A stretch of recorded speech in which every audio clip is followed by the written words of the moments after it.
Well, good afternoon, everybody. At least it's afternoon here in the Temple of Silence in Finland. I have to say it's a lot more silent when I'm not making these programs. Um, we're at number 7. We're at commentary number 7 in this first initiation compilation video commentary series. I see that a number of you are going to YouTube to work with these. The first initiation is very important, but of course, the way Master DK writes, he relates it to many other things, and other things come up in these paragraphs, which I am commenting on. Now, I also have to say, let's see, how strong is this? Yeah, strong enough. I also have to say, what do I have to say here?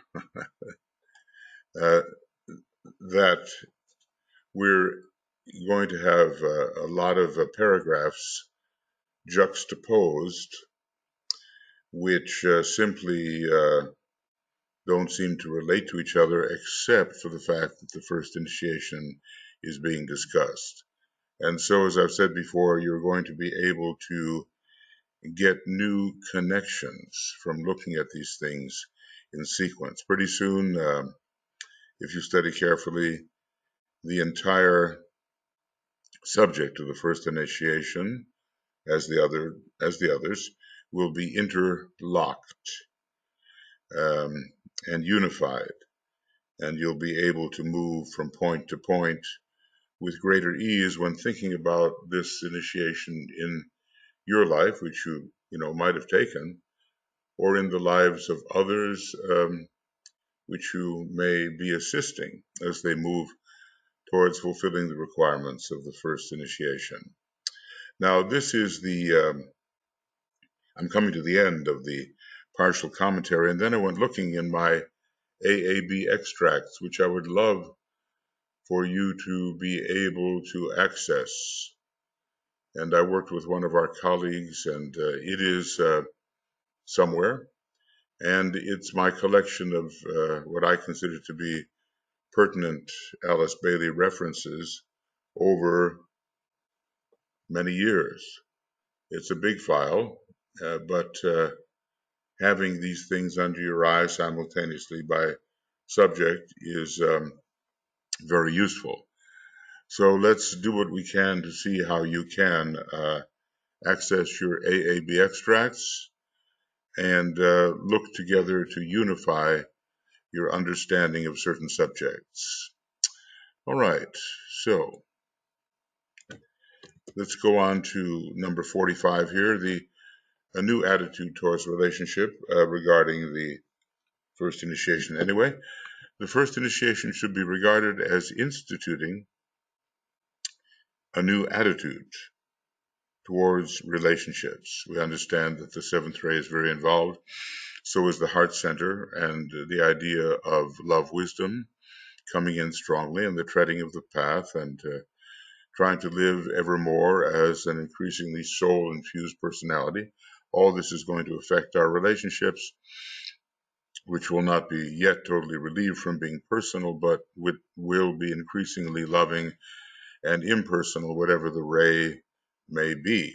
That's the thing generically. The soul is on the second ray of love wisdom, whatever its ray may be. So we always have to remember that, just the way the monad is generically on the first ray, whatever its ray may be, and maybe one of the 7 or then later one of the 3.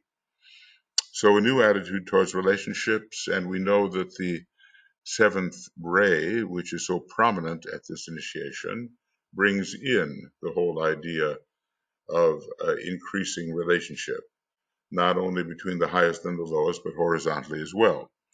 The relationships hitherto recognized, generally speaking, have been those karmically, physically, and emotionally instituted. We all belong to different families. Normally when we consider our family, we consider our physical family, but we have our emotional and mental families too, and we have our spiritual families. And of course, we're brought into contact with those with whom we have to adjust karma.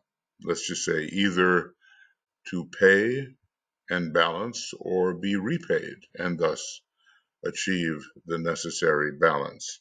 Karma has so much to do with Libra, the sign of balance.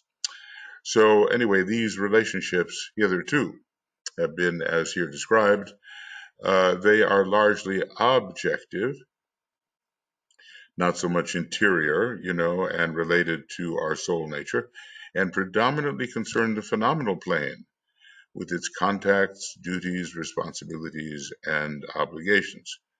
Now, the thing is, we have to fulfill our requirements regarding the phenomenal plane, but we are not, says the Buddha, to desire existence on the phenomenal plane. This is the difference, I think, between an experienced server who will be working very hard on the phenomenal plane, let's call it the lower 18 subplanes, and even from the logoic perspective, 21 subplanes. He'll be working very hard, but he will not desire to hold close to himself that which is found on those planes. In other words, he does not, as the Cancerian model might indicate, grasp grasp for closer relationship with the phenomenal plane that doesn't have to do with service. The new relationships, however, will to be increasingly recognized are subjective and may have little phenomenal appearance. Even the new group of world servers, you don't necessarily meet these people on the outer plane, but it's an alliance of souls. So ever we are more consciously aware of the subtle noumena behind the phenomena. So they are subjective relationships, and we have to begin to learn how to have subjective relationships with certain people. Maybe we already have them, but don't recognize that they are so. Anyway, ever more refined perception of the quality of our relationships with others comes along with advancement along the path of initiation. They embrace the recognition of those who must be served. We're not just looking to acquire from others. We are looking for the opportunity to give, to spread our soul quality for the benefit of others. They involve the expansion of the individual consciousness into a growing group awareness. The narcissist is totally involved with number one, the center of his field of consciousness. His little phenomenal self becomes the main thing, and this, of course, we pass beyond as we work through the fifth petal. And these relationships, they lead eventually to an eager response to hierarchical quality and to the magnetic pull of the ashram. Well, okay. So, probably we are aware in our own life, probably we, still do have certain personal relationships, but always the soul quality is emerging more strongly. And we begin to have relationships in which we, may enter our brother's mind, or we may feel with our brother, but our real relationship is the soul relationship. And we find that in Treatise on Cosmic Fire, those three requirements for counseling others. When you are on the path and they are on the path, it has to do with where we really relate. We blend with our brother's soul, but we don't attach ourselves to our brother's mind, our brother's sentiency, or even our brother's physical body. Okay, speaking of which, there's a new relationship to sex. After the first initiation, remember that sex is related very much to the seventh ray and bringing the opposites together. There are many pairs of opposites, but male and female are, at least on this planet and in this degree of progress through the root races, prominent. There was a time, we know, from reading the secret doctrine in the old days, that man was, what can we call it, monosexual.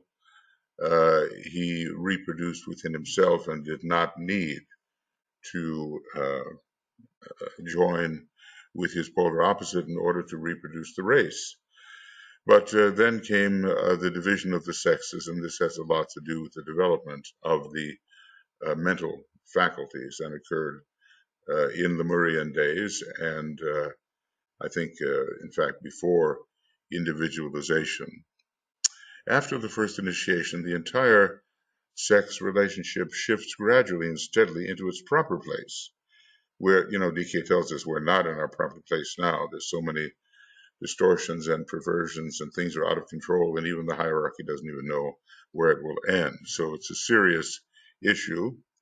The entire sex relationship shifts gradually and steadily into its proper place as simply a natural phase of existence in the three worlds and one of the normal and correct appetites, but the emphasis changes. Okay.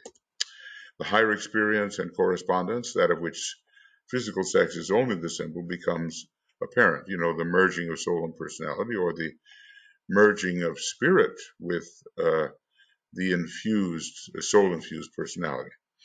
So, we have the merging of the higher of the pairs of opposites. Instead of male and female, although you can look at the soul as female and perhaps the Martian personality as male, the Venusian soul as female. Interesting how the polarities shift. Instead of male and female, there emerges the magnetic relationship between the now negative receptive personality and the positive soul, with consequent creativity upon the higher planes. Obviously, the throat center is important, and the higher mind is coming into play. Maybe the abstract mind, maybe the soul mind, but in any case, the throat center, the ajna center, the higher centers are coming into play. Of this relationship, taking it even higher, the head center and the center between the eyebrows, the ajna center, maybe if you've looked at a cross section of the brain, you kind of see the pituitary body more towards the front, but not exactly in the brow. And at the very center of the head, or maybe a little elevated, we find the pineal gland, and we have the head center associated with the pineal gland and the ajna with the pituitary. So of this relationship, the head center and the center between the eyebrows of the ajna center are the agents. And eventually, through the medium of the pituitary body and the pineal gland, they condition the personality, rendering it soul infused. So we work etherically, but these glands in the physical brain undergo a new type of stimulation. They've been relatively, at least pituitary, pineal body has been spiritually relatively quiet, but it is brought to a new height of stimulation. And the area around the pineal gland, which is etheric, in the center of the brain, becomes highly stimulated in the magical process. And there's a interplay between, well, in this case, it's in terms of the centers, it's Vulcan and Venus. So with Vulcan representing the head center and the pineal gland, and Venus, the fifth ray, in this case, representing the pituitary body. And of course, we always do have some Martian quality concerning the entire personality. So eventually there's a triple interplay between the head center, the ajna center, and the carotid area here in the back of the skull. And, that center at the base of the skull is called the alta major center. Is it fourfold? Does it have 96 parts? It depends on the references that one reads. Actually, if you go into the sort of a Hindu, or at least the Indian, from India, analysis of the centers, there's a lot of differences compared to the analysis that the Tibetan gives and from the Trans-Himalayan school. So anyway, the whole issue of sex shifts upward. And eventually what we end up being interested in is the great union of the pairs of opposites, spirit and matter, then bringing together the very highest of man and the lowest. And so all the way from the monad to the base of the spine, eventually there is a relationship established. The kundalini is rising and the centers blossom and the head center becomes completely unfolded. And then that major center, which we call the heart in the head center, undertakes its requirements. Certainly there is a relationship between that 12-fold heart in the head center and our normal heart center between the shoulder blades, and also if we rise higher with the 12-fold egoic lotus, and even, I would say, although it's not really discussed but hinted at, the 12-fold monad, found interestingly, in relation to the sign Pisces. I, the monad, leave my father's home, and turning back I save, the 12th sign. And it's known as the higher 12, and it's not the 12 of the soul, it's something higher still. So a lot of these details we will learn how to correlate, the correlation of many fragmentary details, which will yield for us a fuller picture, and one that is rational, according to pure reason, at least, on the Buddhic plane, very understandable, makes sense, can be applied, all these good things. Occultism sometimes seems like a quaint pursuit of items of information which have no practical utility, but actually there's tremendous practical utility in the study of occultism, and it changes our view of the world entirely. I often differentiate between spiritual occultism and, occultism per se, because those on the left-hand path will understand a lot about occultism, and even more in some respects than the average disciple on the right-hand path. However, eventually there are occult factors which can be or will be pursued by those on the right-hand path, which leave the brother of the form far behind. He just doesn't want to go there, can't go there, is not equipped to go there because of the choices that he has made. All right, now this one's about transmutation of the sexual energy. The energy of the sacral center, the center most implicated and active at the time of the first initiation, and you can almost say, or was it the heart? Because the heart is certainly stimulated, but the sacral center is treated in a new way, a transformational way. And interestingly, it's the planet of transformation, Uranus, that is given on page 517 of Esoteric Astrology as ruling the sacral center. Of course, we cannot deny that Mars must be involved, because Mars rules the physical body and physical plane sex and so forth. And the moon, the mother of the form, must be involved, or at least some kind of lunar vibration there, because even though the moon is symbolic and not really the source of radiation at this time, it's the source of nefarious vibrations, according to Blavatsky, a real vampire, but goodness, the symbolic moon is involved because it's the giver of form. So this active center, is that one of the centers touched during the first initiation ceremony? It would seem, maybe it would have to be, has to be transmuted and raised to the throat center, thereby transforming the physical creative act into the creative process of producing the good, the beautiful, and the true. So we really move, this is a movement, in raised initiations here, movement from the procreative to the spiritually creative. And in the process, there's a lot of in between. You see this in the films and you see a lot of people there involved in that kind of artistic work are busy transferring from the sacral to the throat. And rather than act all these things out, though some do, they create works of art in which the acting out is exemplified. So it's a long process, and we can't expect it all to occur at the first initiation in any completed form. In fact, it goes on for a while. It's a bit like when you look at the 3 sacrifice petals, they don't just unfold one after another. First initiation, petal 7, second initiation, petal 8, third initiation, petal 9.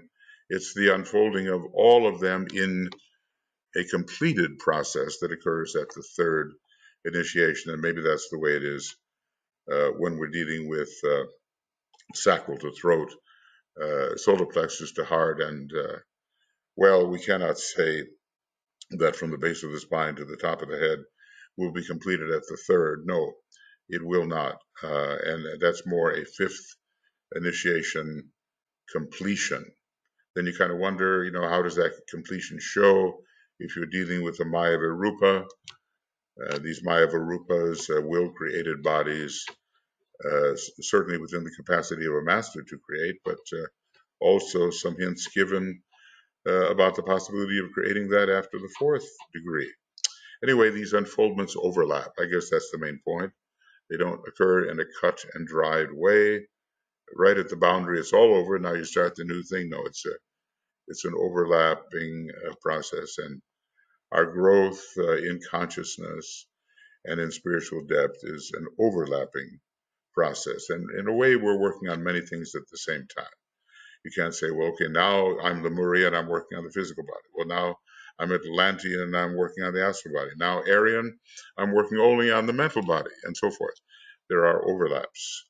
And some of the refinements to the earlier vehicles, which were dealt with in earlier periods, continue into the later stage. All right. Here's something here called the 2 head centers, the sacral and throat transference. Sacred, or maybe sacral. Maybe that's more the case. Let's see.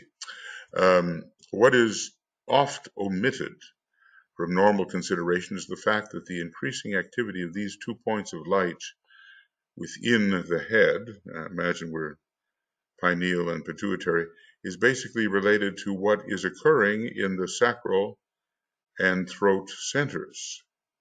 As the transmutative process proceeds, transmutation, that's a kind of more physically based elevation of vibration, rendering the organs involved or the centers involved more sensitive. As the order is transmutation, transformation, transmutation. Okay, then, translation and whatever follows translation.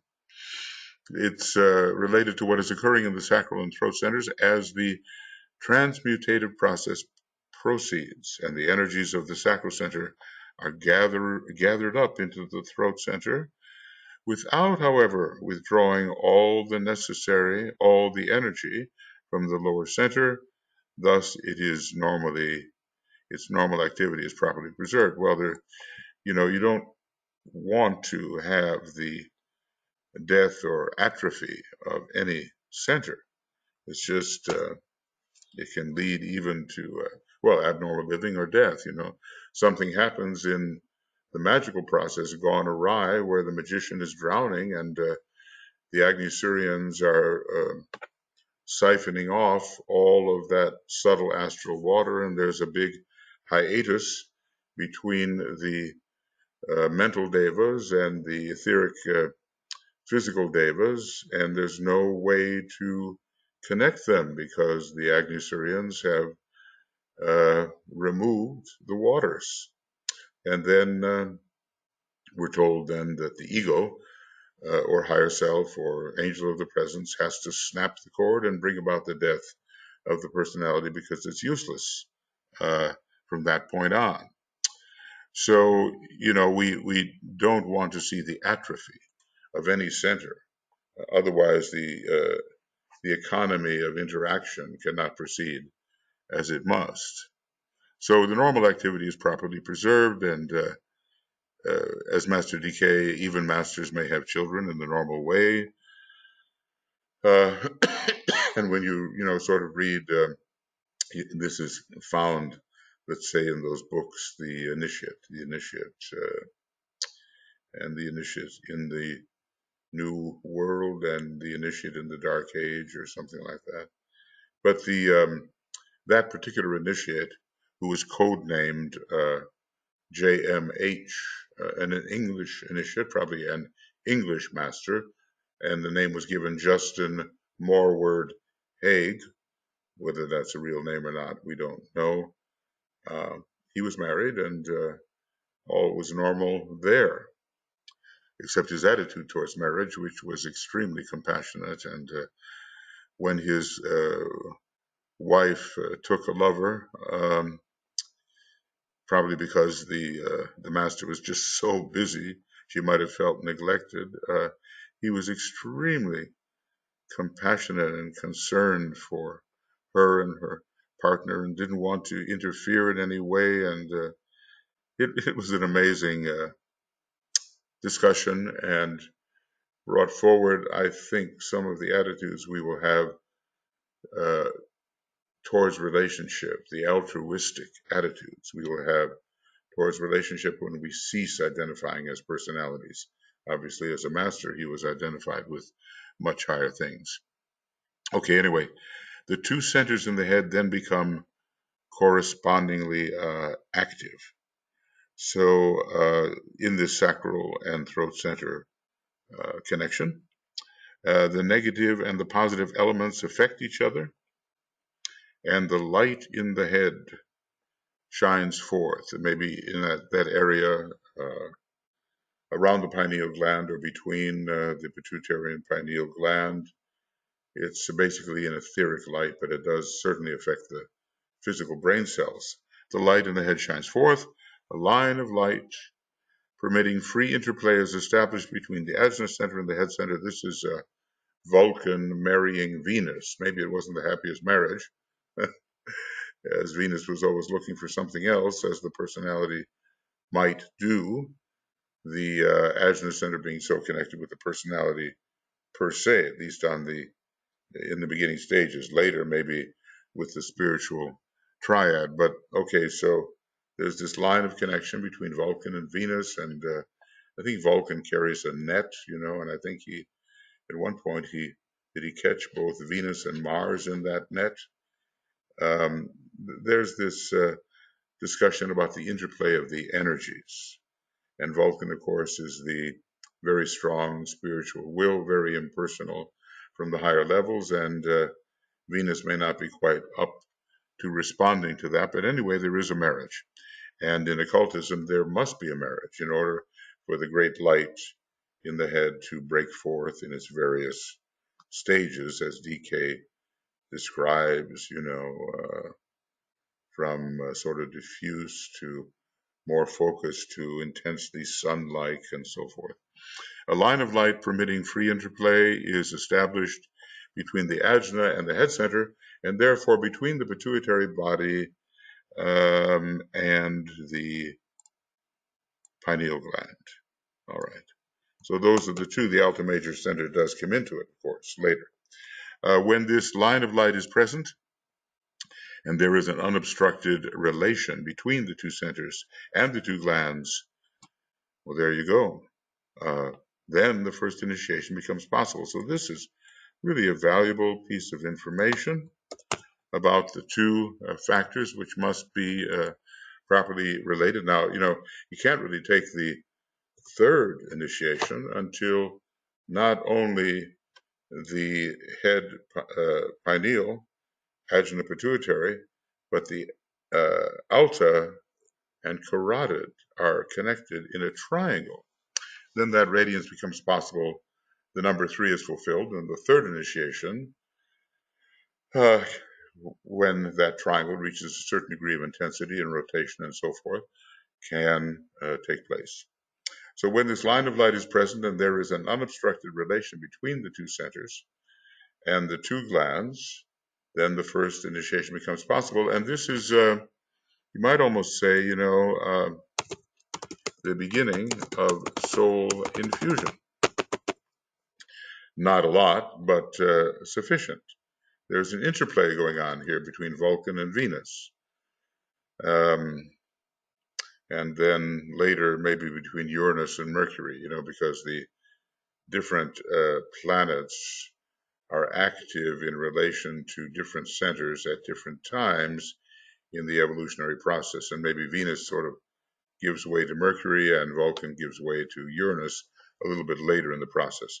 When this takes place, it must not be inferred that the task of transmutation going on between the lower and higher centers and the relationship between the two centers, head centers, is fully and finally completed and established. And that's what I've been, trying to say. What did Master KH say? One drop of rain or one drop does not make a monsoon, or a few drops don't make a monsoon, but they presage it. They foretell the coming of the monsoon. So this is the beginning of the process, and later, of course, as we progress and as the third initiation is approached, pineal, pituitary, carotid, head center, ajna, alta major center, these become quite intensely rotary and related. When this takes place, okay, so it's not fully completed and established. The line of light is still tenuous and unstable, as you would expect. The demonstrations of light in the first degree initiate to be. It just marks the beginning. It's not really something that you can sustain through every moment of life. Always the old is pulling you back, and not until, some of the later stages of the reversal of the wheel do you become that steadily approaching point of, I'll call it non-flickering light, Otherwise, you're wearing the soles of your feet out with advancement and retreat, and accordingly the light seems to wax and wane. Okay, the line of light is still tenuous and unstable, but it is in existence at least. So much of initiation is about light demonstration, isn't it? And the stability of the light demonstration and where the light is demonstrating. So it is the energy let loose at the first initiation and distributed into the sacral and the throat centers via the slowly awakening head center. Now, that tells us something about, how the initiator works. How do these lower centers receive the light? And there is some work going on from above that maybe helps the throat center invoke the sacral center. How we are invoked before we are evoked. First we're invoked, and then we experience an evocation. We answer the higher invoking agency. The initiator is that. The head center is, in a way, a higher invoking agency. We are evoked, and the energy rises. We respond, or the chakra responds. So there's always a dual interplay going on here. It's suggesting the work of Mercury. It's suggesting the work of Gemini. Interestingly enough, we discussed that Gemini was active at the first initiation, and this process of calling forth and being and answering and calling again and answering, and then having the higher force answer the invocation sent forth by the lower. So we're calling from pole to pole, and there's evocation response going on all the time. Then, in response to the calling or the invocations. So, do you feel called by your soul? Are there these higher streams that call to you You register them, then you answer. Then you answer maybe in the hope of receiving more of a call, and there's an evocation that occurs with regard to the higher aspect, and you feel that you've been answered. You know, maybe no prayer really goes unanswered, and no true invocation goes unanswered. So it is the energy let loose, you might say, by whom? And should we say by the initiator? Or just by the process? Just by the process itself, by the first initiation process. At the first initiation, and distributed into the sacral and throat centers. I think he is telling us something about how the initiator works. Via the slowly awakening head center, maybe one of the last to awaken, just the way some of those synthesizing planets on the various charts don't show you much detail because they are the last to fully awaken and express their geometry. Just check that out in Cosmic Fire. So via the slowly awakening head center, which brings the transmutation process to a successful conclusion and stabilizes the relationship within the head. And there are many relationships to stabilize, but one of the first major is between the pineal gland and the pituitary gland. Well, I know there's a code here. This process may take several lives of steadily increasing effort on the part of the initiate disciple, and these, as the term indicates, shows that the first initiation has been taken, and the disciple concerned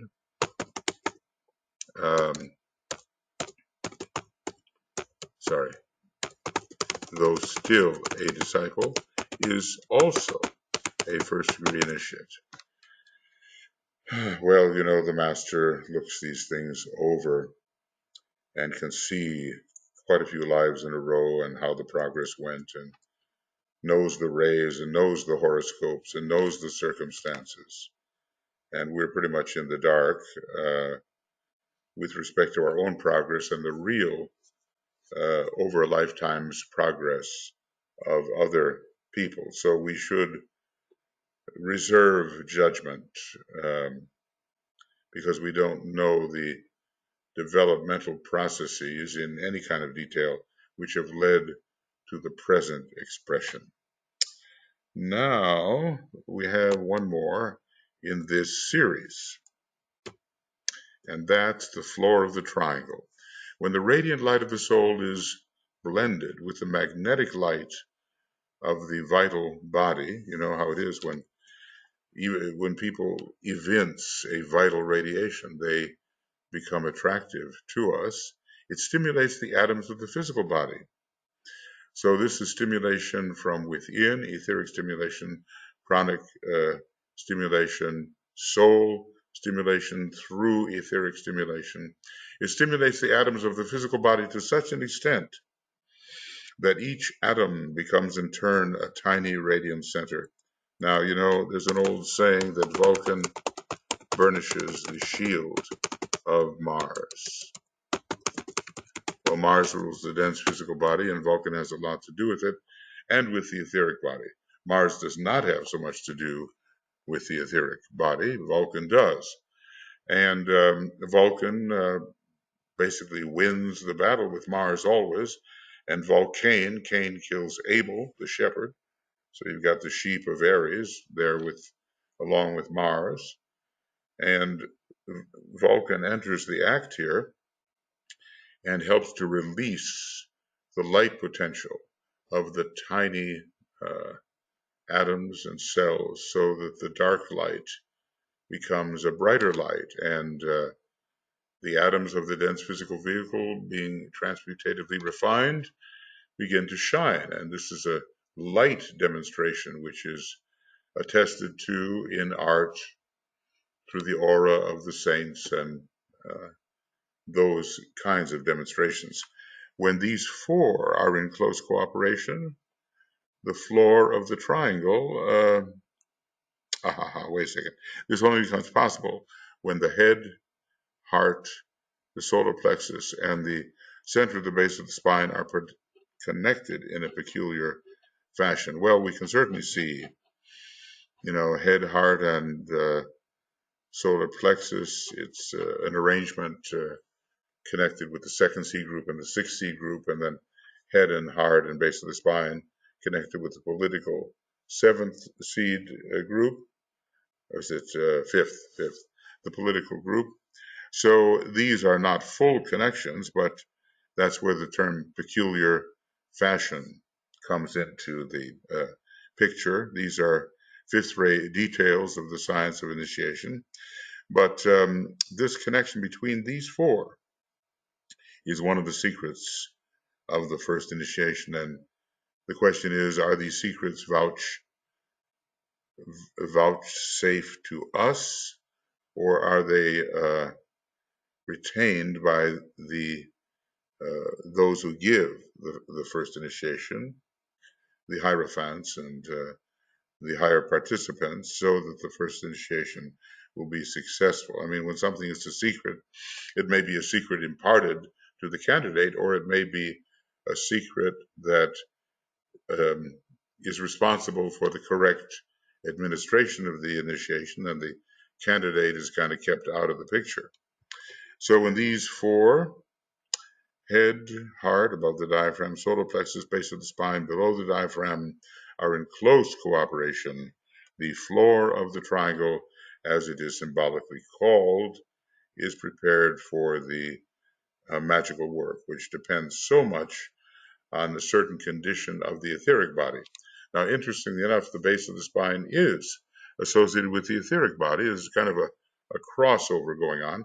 And the sacral center, which is placed more highly, excuse me, placed more highly in the etheric constitution, deals with the lower factors, with the dense physical plane.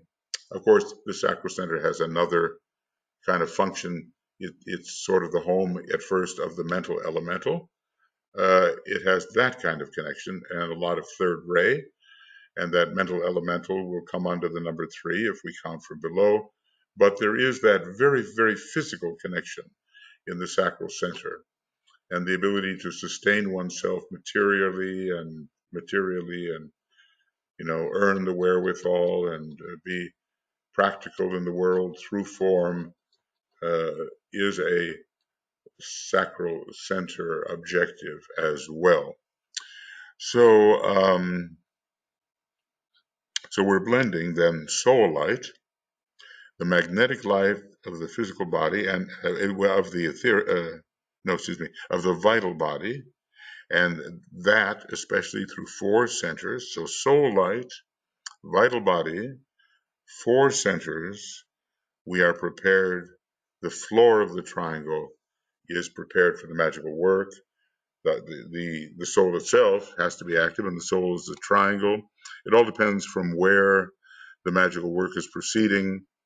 Mostly as it's given to us, the magical work is proceeding from soul levels, and the magician, who really must be a 3rd degree initiate, is polarized within the egoic body, the causal body, the egoic lotus. So, we can play with white magic and be somewhat successful as we go along in creating in line with the plan, but the true magician has to be of the 3rd degree and able to polarize within within the higher mind and the egoic lotus. Now, actually, friends, what I did, so what is this? This is the end of first initiation commentary webinar, whatever it is, first initiation compilation video commentary, right? And this is number 7, and our day is the 1st of July in the year of our Lord 2018. Okay, and this is then the beginning of extra references for the first initiation video commentary, and we'll call it number 8. And I've gathered these references. I'm rather shocked at how many references were left out of this quite good compilation, I think. And I may be doing a little repeating as I go along, and the references are more perhaps coming in alphabetical order than from a sequence of the books. But I have quite a number of pages of future discussion relating to the first initiation, and if I make the mistake of repeating what I've said before, then maybe repetition will have its use, both for you and for me. So that one, First Initiation Extra References, has some 33 pages in it. Goodness, so we're going to be going for a while. And some of these you will recognize as things that I have said, whether or not they were part of the reference we were reading. And others may just be straight repeats, and if I see a straight repeat coming, I'll try to avoid that. Although sometimes repetition really does drive the point home. You know, I've been studying this material now, maybe Alice Bailey, for 47 years at this point, and Theosophy, Secret Doctrine, and all 5 years before that, at least. So somehow over 50 years now, drop in the bucket, you know. But I do discover that repetition drives the point home, you know, into the head, into the heart, and maybe into the intuitive faculties, so that relationship between the items of information can be established. And you know, that's oftentimes an intuitive thing, because the intuition grasps the archetype and it kind of sees the information that's before you, and it arranges it all in a way that is given through pure reason, ruled by Mercury, and on the Buddhic plane, a planet, a major planet of intuition, once its higher aspects can be accessed. So, you know, one day all of these particularities will simply melt into an intuitive knowing of what's happening and what has to be done. And this is what the Masters, and especially the Christ, possesses. I was always amused when Master DK tells us how he knows what's in the books we've written. And some kind of, he certainly doesn't read it word for word in English. Out of that creative effort rises a symbol which sometimes encapsulates the meaning, the direction, the ray, quality, whatever, of the whole. And he looks at that symbol, he studies it, and he knows the basis of the content. I'm reminded again of that disciple who was asked to write on Shambhala, and instead, you know, he was a first-ray monad, in my opinion, and he had a first-ray personality and a first-ray mind. Is that correct? Yes. And wow, you know, a lot of first-ray brain too, as far as I can see. But he was a sixth-ray soul at the time, trying to transfer onto the second ray. A fascinating case. And you know, you have to really be grateful to these disciples who were in Master DK's group, because it was requested of them, would they allow the letters written to them to be assembled in a book that the public would read. And they, for the most part, they said yes, or they maybe just said, well, you can't include that part and that part, but respectfully they were asked. So that was a big sacrifice. And So this very competent teacher, instead of writing about Shambhala, which would have really helped him, says Master DK, especially if he was a first ray monad, as all the indications seem to show, he wrote a book on the sixth ray called The High Walk of Discipleship. I ran into that book when I was in Asheville, North Carolina, where he was doing quite a bit of teaching, and it was a powerful sixth ray book. You know, just it had this incredible elevating kind of vibration. But as DK said, yeah, this is going to help people on the probationary path who need to stimulate their aspiration and all that kind of thing. But it's not going to help your fellow disciples who need more understanding of the will, as you might have presented it to him by studying the first ray and Shambhala. So all along the path, we are making choices. And the choices may seem to be inconsequential, or at least not having a long-term consequences. But I'm recalling DK referring, I think, to maybe it was one of his disciples who I think lived in Australia, and the man had made a choice. I don't know along what line. Was it a relationship choice? I'm not sure.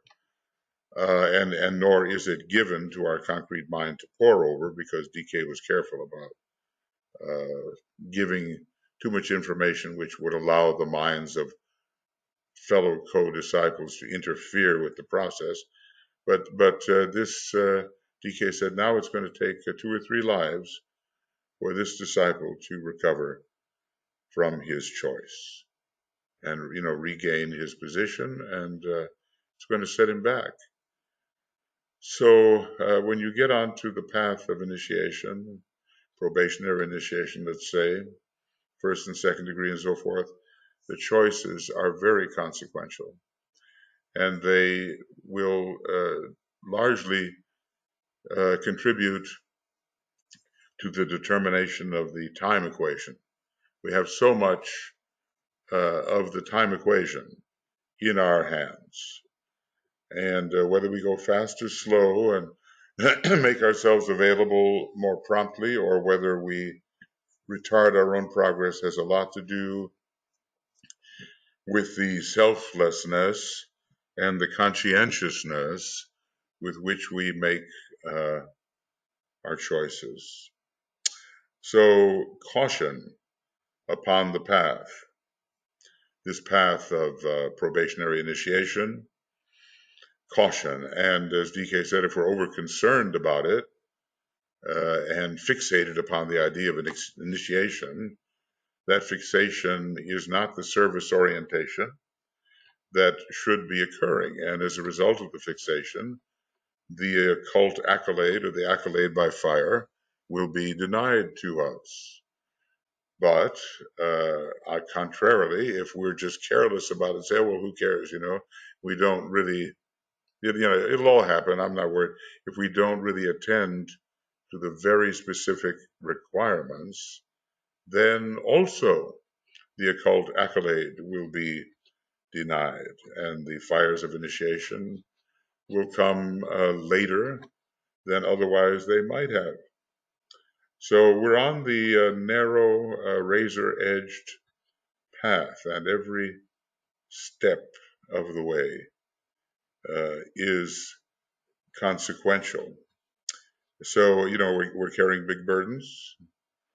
We have lots of responsibility, lots of demands in our lives, and it's not going to get less. It's not going to get less. I mean, I was, again, amused, obviously reading these books is not all about humor. And Master DK is a little dry when it comes to humor, but he is humorous at times. And there was a story somewhere in this literature about Master Moria wearing one type of hat, rushing into a room, changing the hat, putting on a different hat, and rushing out. Well, it's a story about identity and different kinds of responsibilities, and the haste, under control, of course, that the masters will make. DK has told us that the major sin of the average initiate is sloth. Again, I just had to, I'm picturing the three-toed sloth or something hanging from a tree and not moving very much, but it's quite a picture when you think of yourself in that way. Here we're getting rid of it in various obstacles, as discussed in the Light of the Soul. But this is the reference, and you kind of think about this in relation to the initiates of the first degree, especially. It takes a long time sometimes to get from the first degree to the second. And the major liability of the average initiate is sloth or lack of speed. Ponder on that. Well, I just, it's amusing to me because he even uses the word initiate, of the average initiate. He doesn't say of the average aspirant, of the average disciple. This man or this person is already an initiate. So, at the second degree, there's an increase of speed. Mars really gets into the act, and you enter the stream, and the stream has its own current. It is the direction, the will, the energy of the ashram with which you are now in touch. And very probably by the time you're taking the second degree, you may well be an accepted disciple. And so, in a certain sense, are within the ashram of your master. And all of these energies bearing down upon you carry you forward. It's like being in an airport. You've got a heavy bag and you see that people mover in front of you, and it looks, at least to someone my age, it looks very attractive. So, I jump on it and I keep walking, and its speed is added to my speed. So I think, oftentimes we don't realize the consequences of moving forward, uh, even if we make haste slowly and cautiously, but to make haste, to hasten forward, so that we can avoid this critique, which, if this way of life is followed, obviously we're going to retard our progress. And the sad part of that would be that we're not available for service as otherwise we might be, and as soon as we might be. We're just not as capable as we could be. So anyway, we're going to go ahead with some of these randomly chosen references. Actually, as I say, I went into my AAB extracts. It's a voluminous file. And I just put in first initiation. And there were just tens and tens of these. Some of them duplicates and so forth, but definitely some of them left out of the particular compilation here. And mostly because some of them I had put in, not because the word first initiation was spoken, even though I might have titled it that, but because other synonyms for first initiation were used. The birth in the heart, first degree. I know, there's an example. Goodness. I suppose I should, I think I will look up first degree as well. And then perhaps I can be more complete on behalf of our work, and also offer you some greater completeness in your studies on these things. Okay, then, I guess that's the end for the moment. And, obviously you've felt me kind of going on here, talking a bit about this and that, and all, in the effort to kind of summarize a little this section, and also make up for the fact that the material ended early. And I would like to present you with a program of 1 hour approximately. So hopefully these few comments have been useful and have not just been hot air filling the time. So that's it. And we'll be seeing you for number, did I do that properly? I hope so. Yeah, video commentary number 8.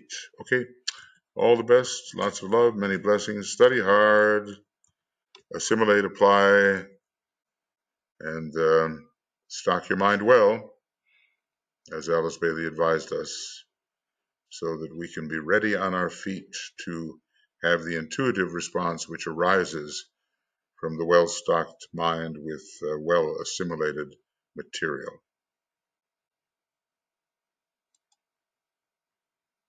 Bye-bye.